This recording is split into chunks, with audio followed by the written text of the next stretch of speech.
Okay guys, welcome back to Robertson Co. Welcome back to London. Another live joy making session. Tonight is the night. We finished making our 2x1mm D-shaped wire that I've been working on for weeks. Not all day, every day, obviously. I need to turn down the lights for this. That's it. We're going to do the final annealing of this wire. It's slightly oversized. I don't take it down to the exact size. If you've been watching all my previous live streams, this will be like deja vu. But we can finally start making some wedding rings out of this now. It's a little bit wider than I like, 2.2mm. I mean, it's 10% over that. I'd like to be 2.1, but you know. But the key point is it's 1.1mm thick. I could probably go actually. I reckon there's probably another hole. So I reckon I could go down this hole 8 on our. Where is our draw plate? This has been going through our 50% profile. So 50% height to width ratio. We started off rolling mills, then got it down to this, which only goes down to 3mm wide. And now we're on this, which actually goes down to 1mm wide. We're on hole 8. I reckon I could probably squeeze 9. I reckon 9 would be a fraction over. 10 would probably be slightly under. 10 might be actually the 2x1mm hole. So I reckon I could do 9, but I think I'm going to leave it there just in case. It gives us quite a lot of scope for polishing actually. Because I reckon it's not so much the width, it's that the height it's a little bit over 1, but I reckon if we go down it might be like 1.05 high, which is still good enough. It would still give us scope for polishing. I reckon, yeah, maybe the next one I'll do, the next batch I'll go to hole 9. Get it even closer, but we need to anneal this, so I'll give you a little close up of this. Some of it didn't make it, we lost it early days. But this is, there's a couple of little nicks in it in places. It's not 100% perfect, but the next batch I'm pretty confident will be perfect in its entirety. There's a couple of little bits, but I mean, you know, however, there's about 4 meters here, so 3 meters, 4 meters in total between all of them. And yeah, there's a couple of little sort of spots. If we've got porosity, it's not cracking, it's like a splintering that happens. But now we've got the thing we've learned with this is you need to air cool silver wire and ingots when you're turning. Well, you need to air cool silver when you're turning grain into ingots and ingots into wire. So we'll get this up to a dull red and then it's good. I might pre-polish it as well, not in the live stream, but I might electromag it or barrel it or something. Still have an issue with hand-drawn wire, where it's almost like it's got oil. Well, it has got oil on it from the draw plates and the rolling mills. If you don't file off the surface, and I mean file it off, I've tried barreling it with ceramics, abrasive plastics, electromagging it. I haven't tried electro-stripping it, but it's almost like there's grease and the solder just goes all over the place unless you file it. And I mean file it. It's weird.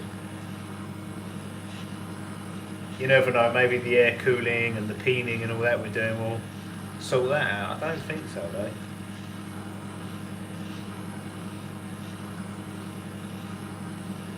I don't know what causes that, because I've cleaned it, you know, it's been, and I mean cleaned it, acid cleaned.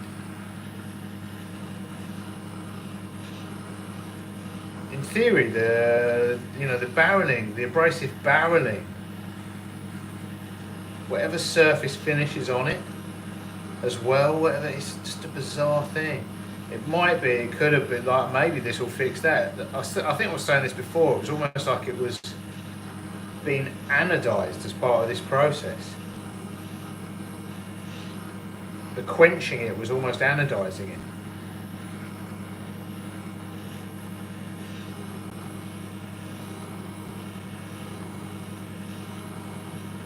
Like an invisible oxide that could take on board water like dyes or whatever. It's bizarre.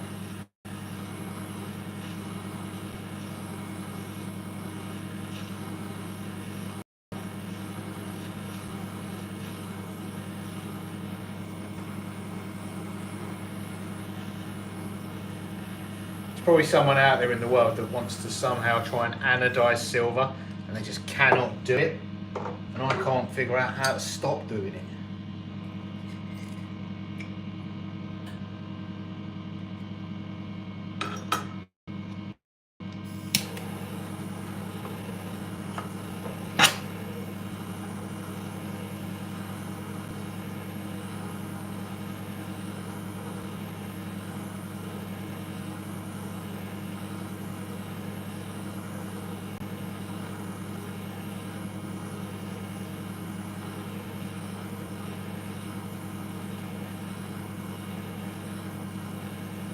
Yeah, the air cooling has definitely improved.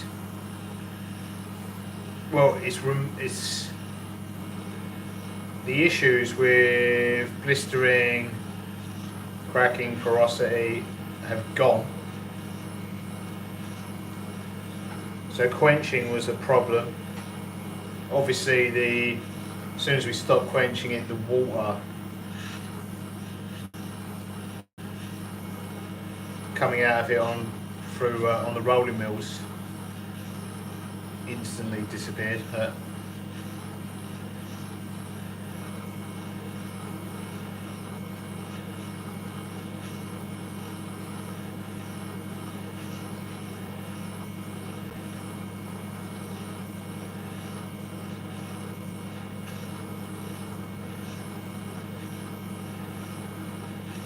Just the amount of oxides you get as well when you're heating it up has reduced. The heat's almost bleaching it. Whereas when we were treating it like 18 karat gold, in terms of heat treatment, it would oxidise quite badly in places. So much so, I remelted it, didn't I, this batch, because I was having like black silver oxide extruding out of it.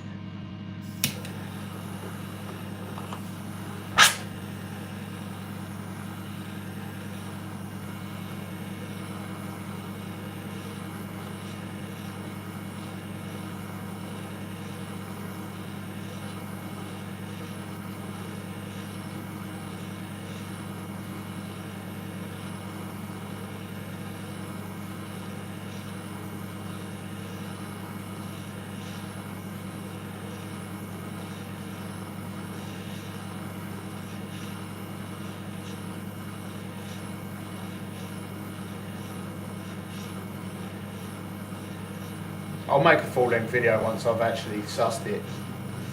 Once I've cracked the code, I will share it with everyone.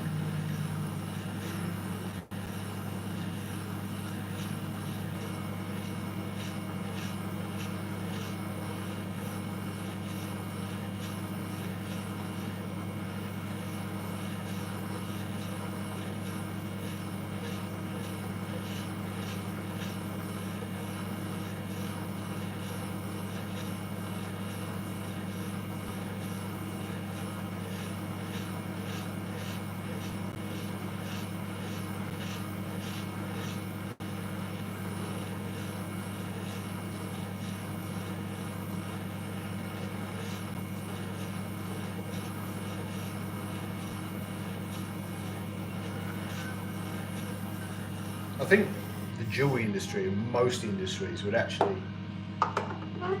especially technical things and craftsman things, would probably benefit greatly, but it's not, from what we end up with. And you could probably say this with all crafters, you end up with the adage that people that can't do it teach it. There is some truth to that, I'm saying. And the problem is the people that are doing it are too busy doing it and making money, and then to teach, not necessarily teach. I don't even think I need to, and it's not teaching it if you're doing it, it's just sharing the process. It's not teaching, I'm not teaching people how to do this, I'm sharing what I'm doing, but inadvertently it's sort of, it's more educational than entertaining, because people that are watching this are probably having problems. The long form videos about, you know, like graphite ingot molds and stuff, they're not entertainment. 40 minutes of graphite ingot molds. But yeah, I would say that's the same for all crafts, not just jewellery. It would be more beneficial if the people actually doing it shared the process, rather than people that have never really done it in a commercial, to a commercial success, put it that way, are teaching it. And there is a place for those. There is a place for those teachers, because we all started somewhere, and they do help beginners.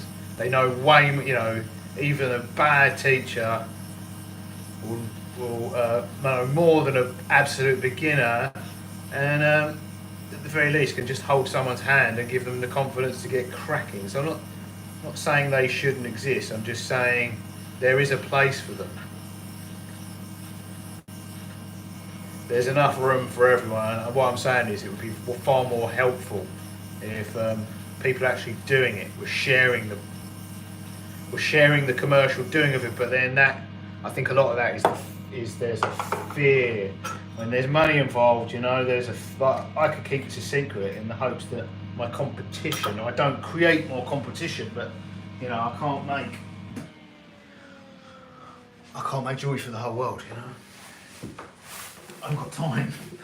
Barely make it for my current customers. Right, that is now ready to make into wedding rings. I'm going to pre-polish it mechanically. Barrel it, electromagnetic, I'm not sure which.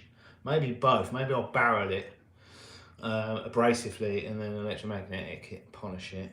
And then we'll see if I still have this issue with it behaving like it's oiled when it's perfectly spotless clean when I try to solder it.